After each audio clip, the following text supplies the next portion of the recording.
সিরাজগঞ্জের কামারখন্দ উপজেলায় ত্রয়োদশ জাতীয় সংসদ নির্বাচন উপলক্ষে প্রযোজ্য আচরণবিধি লঙ্ঘনের অভিযোগে একটি শিক্ষা প্রতিষ্ঠানের প্রধানকে জরিমানা করেছে ভ্রাম্যমাণ আদালত।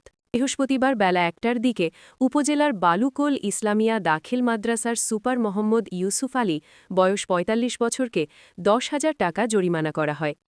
কামারখন্দ উপজেলার সহকারী কমিশনার ভূমি আবদুল্লাহ আল মামুন ভ্রাম্যমাণ আদালত পরিচালনা করেন।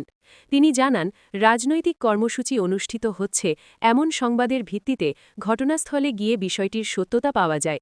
এরপর সংসদ নির্বাচনে প্রার্থী ও দলের আচরণবিধিমালা ২০২৫-এর ২০ ক ধারা লঙ্ঘনের দায়ে ২৭ ধারা অনুযায়ী এই জরিমানা করা হয়। একটি সভা হচ্ছে বলে আমরা একটি সোর্স থেকে জানতে পারি এবং সেই সংবাদের প্রেক্ষিতে আমরা আজকে এখানে তৎক্ষণাৎ আসি এবং ঘটনাস্থলে আমরা এর সত্যতা পাই।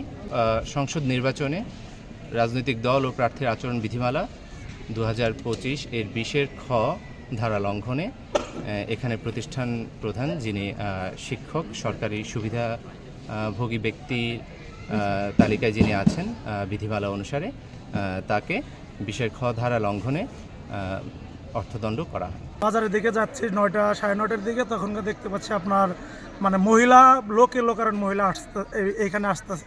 পরে সবাইকে জিজ্ঞাসা করলাম এখানে কি আজকে নতুন বই উপলক্ষে অভিভাবকরা আসতেছে নাকি কোনো প্রোগ্রাম, তো ওনারা বলতেছে যে আজকে যে আমাদের এখানে মহিলা সমাবেশ। নির্বাচনকালীন সময়ে কোনো শিক্ষা প্রতিষ্ঠানের শিক্ষক বা কর্মকর্তা রাজনৈতিক সভা বা প্রচারণায় যুক্ত হতে পারবেন না। স্থানীয় সূত্রে জানা যায়, ওই দিন সকালে কয়েকজন নারী একটি শ্রেণীকক্ষে নির্বাচন সংক্রান্ত বিষয়ে আলোচনা করেন। বিষয়টি প্রশাসনকে জানানো হলে ভ্রাম্যমাণ আদালত ব্যবস্থা নেয়। কামারখন্দ নিউজ, সিরাজগঞ্জ।